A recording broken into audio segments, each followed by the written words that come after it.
悲しみの向こう、片柳宏。6月10日、心の翼。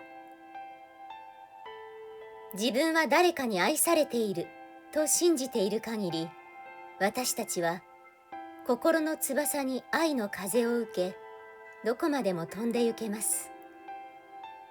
ところが、本当に愛されているのかと疑い始めると、たちまち失速してしまうのです。